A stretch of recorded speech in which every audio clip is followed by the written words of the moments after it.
Well, it's not every day that you get to interview a Kennedy.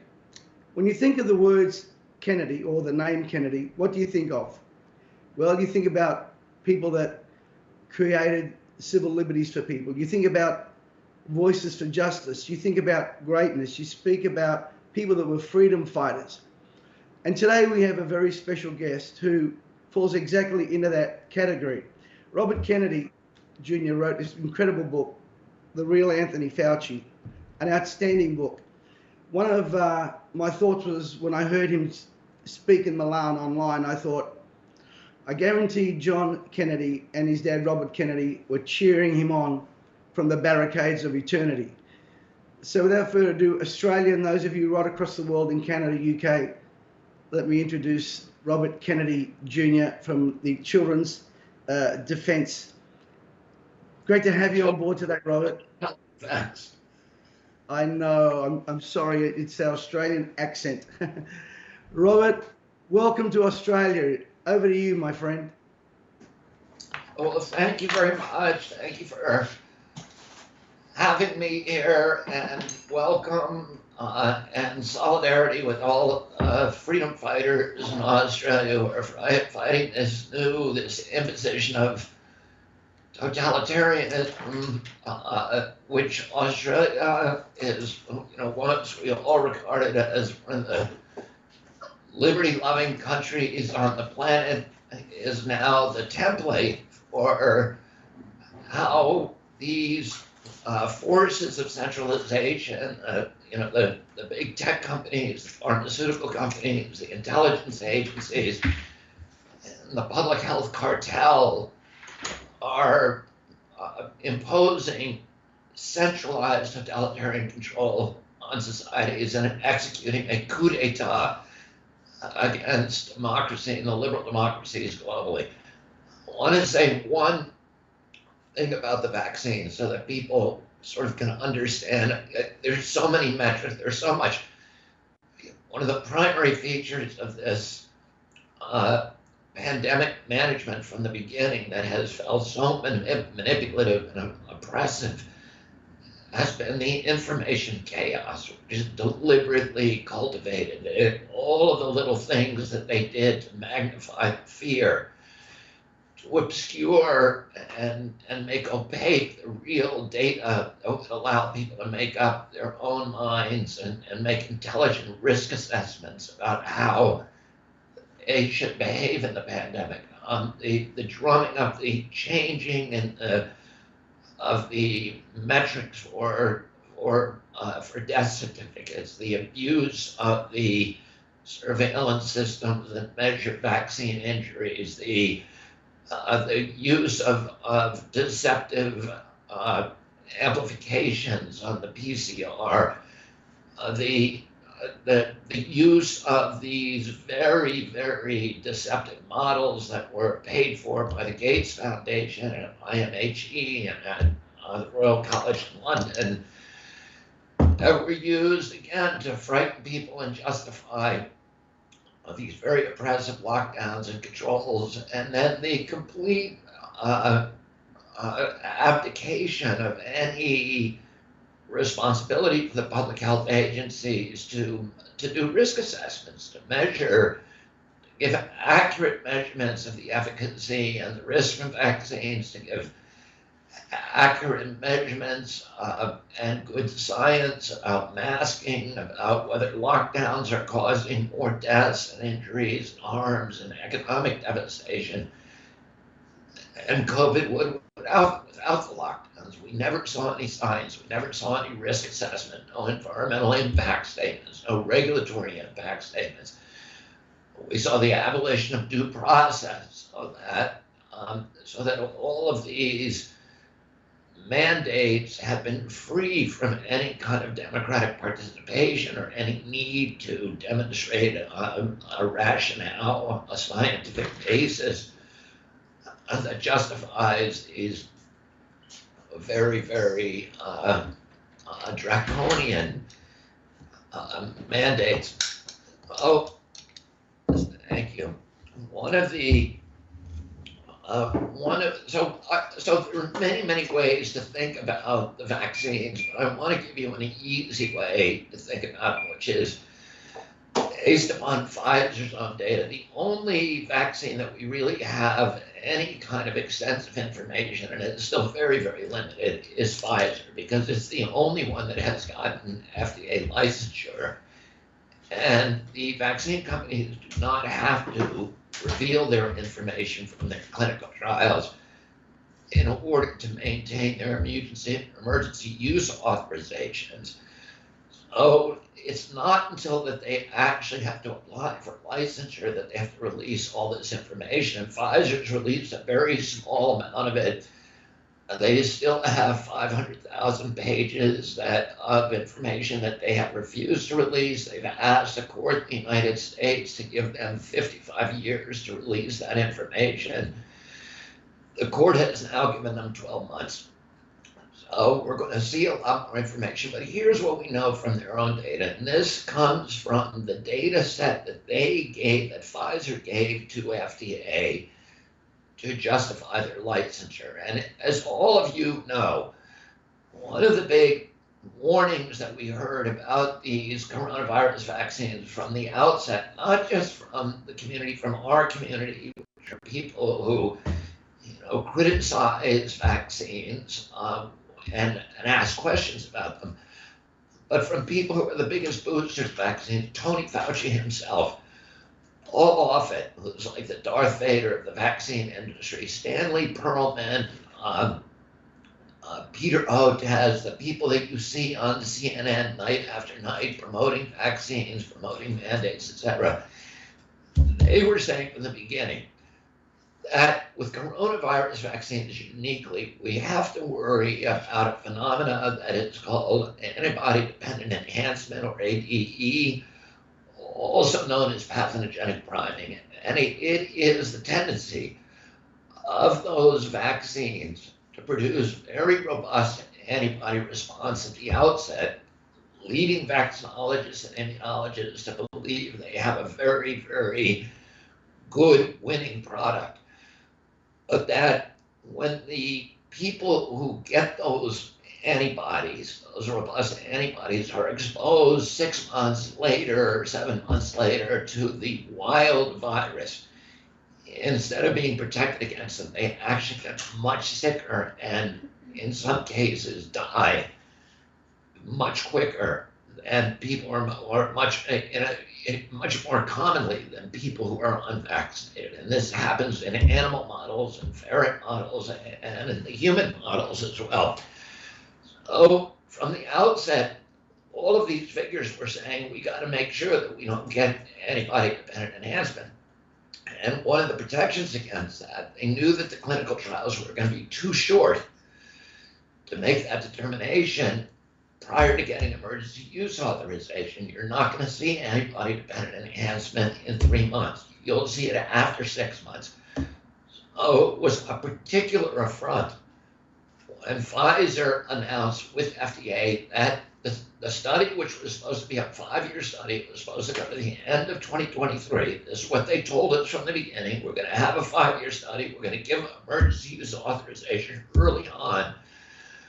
We will continue studying the product so that we'll be able to see antibody-dependent enhancement if it happens. Oh, and they announced, okay, we've changed our mind. We're going to terminate the study in 6 months. We're going to unblind it, and we are going to give the vaccine to the entire placebo group. And what that means is we will never be able to see if antibody-dependent enhancement is actually happening. If people who take the vaccine are actually getting sicker than people who did not. And most of the countries have used this information chaos to further obscure any proof that it's actually happening. The countries that have the best data, really the UK, the National Health Service in the UK has the best data collection. So that's the one that we really rely upon to look for that signal. And what the NHS data today is showing us is that in every age group, we are seeing what looks like antibody-dependent enhancement. In other words, that the people who get vaccinated after that 6-month period are more likely to get ill, more likely to be hospitalized, more likely to die than people who are unvaccinated. And so they shut down the study in 6 months with any scientist, any researcher who looks at that alone and says, why did they promise us a 5-year study and then cut it off in 6 months? It smells of corruption. It smells of manipulation, of dishonesty. Here's what their own data showed. This is the data that after 6 months, as most of you know, there were in Pfizer's vaccine group, there were 22,000 people. In the placebo group, there were 22,000 people. They kept the data for 6 months unblinded. So that's the whole study. We have a 6-month study of 44,000 people. And here's what the study said. In the vaccine group, of those 22,000 people over the 6-month period, 1 person died of COVID. In the placebo group, 22,000 people over the 6-month period, 2 people died of COVID. That's it. And what that allowed Pfizer to do is to tell FDA and the American people that this vaccine is 100% effective because the number 2 is 100% greater than number 1. Now, most people, when they hear the vaccine is 100% effective, what they think, they're thinking in terms of absolute risk rather than relative risk, which was the metric that Pfizer uses, which is a deceptive metric. If it's absolute risk, what that would indicate, if they say it's 100% effective, what that would mean is if you get the vaccine, you 100% will not die of COVID. That's not what it means. What it means is that they need to give 22,000 vaccines to prevent 1 COVID death. And what that means is that if you give that 22,000 vaccines to prevent 1 COVID death, you better make sure that nobody is dying from the vaccine. Because if even 1 person dies from the vaccine, you've eliminated 100% of the claimed benefits. Oh, here's what their own, and if you go to the table, which is called an S4, you have to read the table, but also you have to read the information after the table because there were some deaths left out of the table in both the placebo and the vaccine group. But here's what the punchline is. In the vaccine group, 21 people died of all causes over that 6-month period. Of the 22,000 people in the vaccine group, 21 died of all causes. In the placebo group, only 17 died. What that means, if you extrapolate from Pfizer's own data, is that if you get the vaccine, you are 21% more likely to die of some cause over the next 6 months than if you don't get the vaccine. That's very bad news for that medical product. And why were the people dying?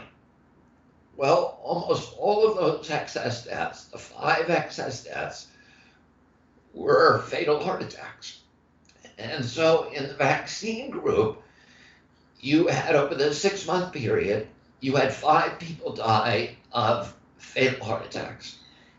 In the placebo group, there was only 1 person who died of a fatal heart attack. So what that indicates, if you extrapolate the data, is that if you get the vaccine, you're 500% more likely to die of a heart attack than if you don't. It also means that for every life they save from COVID, there are 4 people dying from unnecessary fatal heart attacks.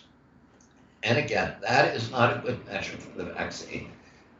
Now, they have used this crisis, and this is what I really want to talk to you about in Australia in the remaining time that I have,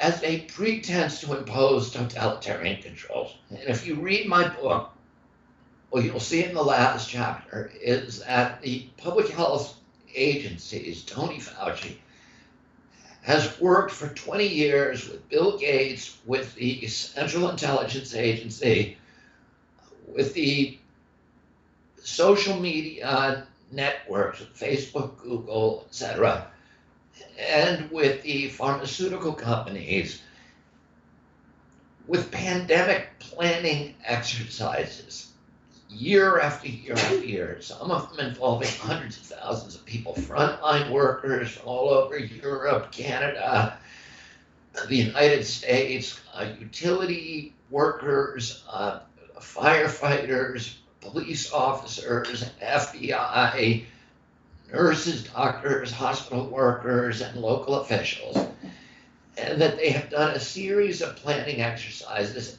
for coronavirus pandemics. The strange thing about these pandemics is all of them involve the CIA. I detail this in my book. My book has 2,200 footnotes. Nobody has questioned so far any of the factual assertions in this book. I detail the names of the people who showed up with these pandemics, the role that the pandemic exercises, the role that they had, and the people who were involved in them.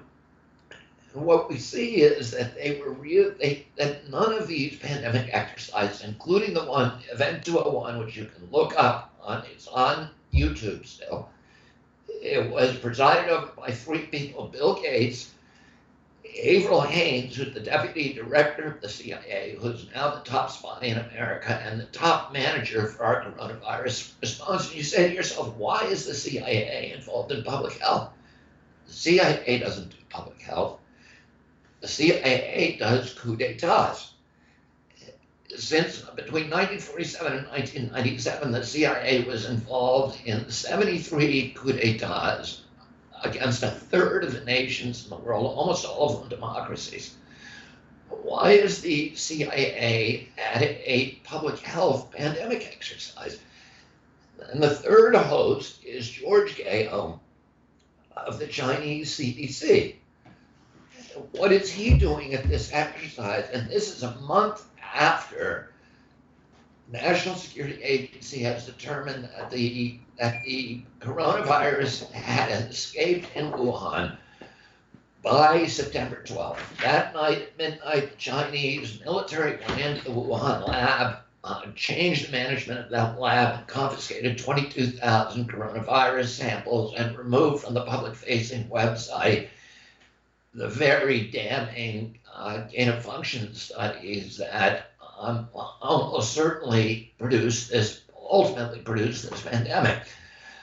The hospital parking lots filled up that day in Wuhan, and the chatter from Wuhan that was monitored by the National Security Agency was mask acquisition and the symptoms of COVID treatment. So the supposition is it probably escaped. The Chinese government was aware it escaped on September 12th.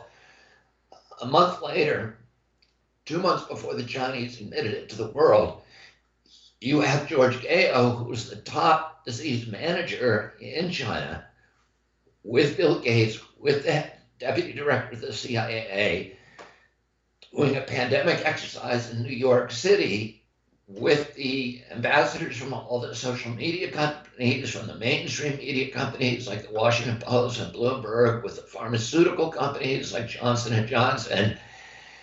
And they're not talking about how do we get vitamin D to people and how do we get zinc and how do we repurpose existing medications and create networks of 11 million physicians around the world who can communicate to each other and figure out what protocols are working against this virus. They're not talking about how do we quarantine the sick so that we can keep the economy going, how do we preserve constitutional rights, how do we get people to support their immune response. There's none of that discussion. The whole discussion is how do we use a coronavirus pandemic as a pretense for imposing totalitarian controls around the world.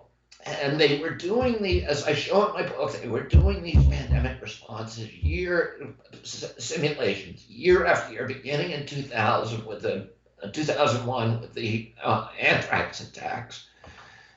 They were practicing this year after year, and each one of them, They never talk about public health. They're always talking about censorship, about lockdowns, about masking, and about police state control, surveillance, tracking and tracing, and all of these responses that are baffling and bewildering, and that we're now familiar with. And as I show in my book, there's a series of pandemic simulations that were done by all the Western democracies, orchestrated by the CIA.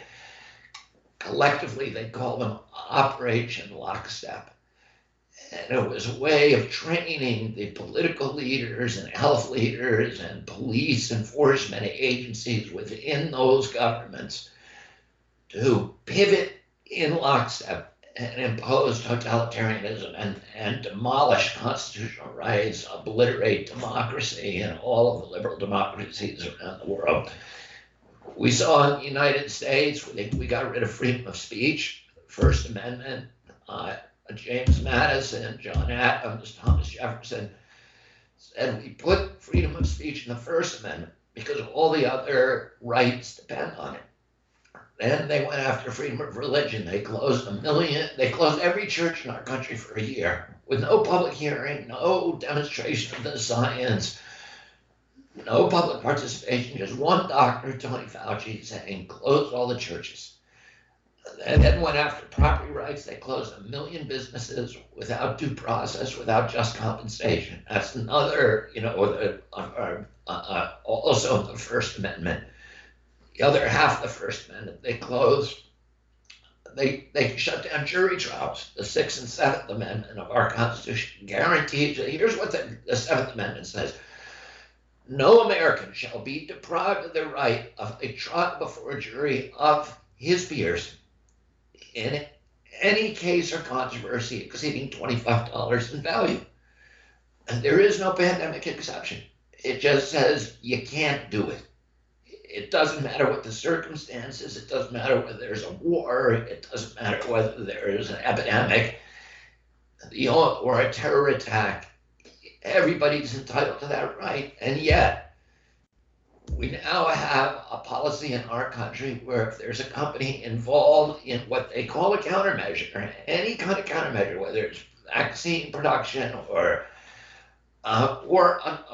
being treating people in the hospital, and no matter how reckless their behavior, no matter how grievous your injury, no matter how negligent their conduct, you cannot sue that company. And so all of these companies have this, blanket immunity from liability that gives them a license to commit atrocities. We abolished the rights to be free of warrantless searches and seizures in our country with this very intense track and trace surveillance. And of course, what they're doing now is they're putting in place all of these instrumentalities or a system that I call turnkey totalitarianism.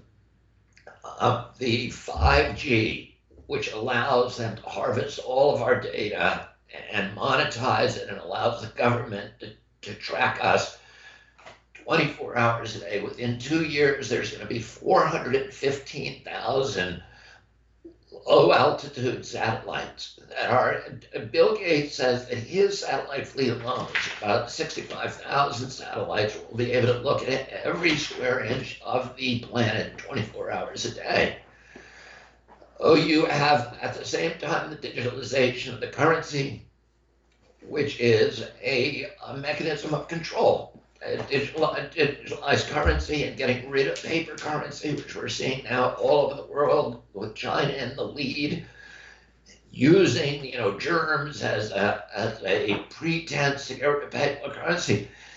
That allows corporations, the financial institutions, and the government to look at and track every single transaction. If you go buy a beer or a porn magazine or cigarettes or whatever you do, it is now visible to the government and available to them to use against you. And they have data harvesting with facial recognition systems. The Chinese have already deployed a system that they claim can read guilt on the human face. So it's a pre-crime system. It's these enormous intrusions. And of course, the worst thing is the vaccine passports, because the vaccine passport, most of us, as faulty as our governments are, we live with a big packet of rights. You can go bowling, you can go to a sports bar, you can go to a sporting event, you can travel from Sydney to Canberra, from Los Angeles to San Francisco without asking anybody permission. You have all these kind of basic rights that we just assumed were part of the package of rights that everybody in Western democracies owns.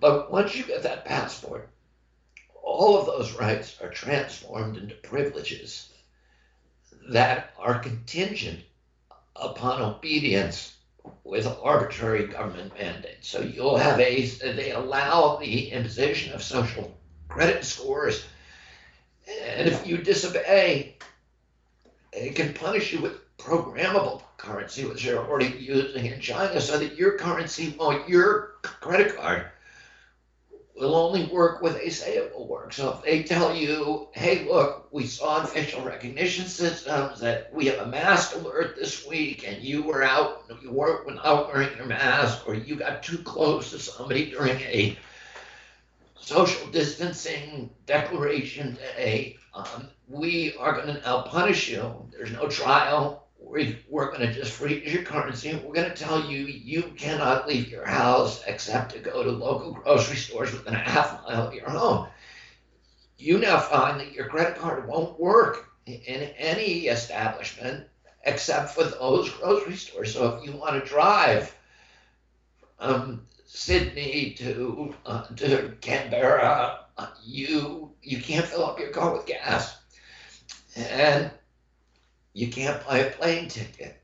You can't take a bus.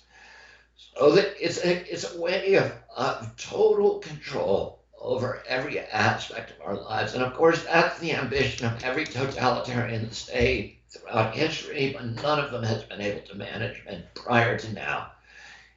Because even during the Third Reich, there were ways to escape. You could climb the Alps into Switzerland. You could hide in an attic, as Anne Frank did.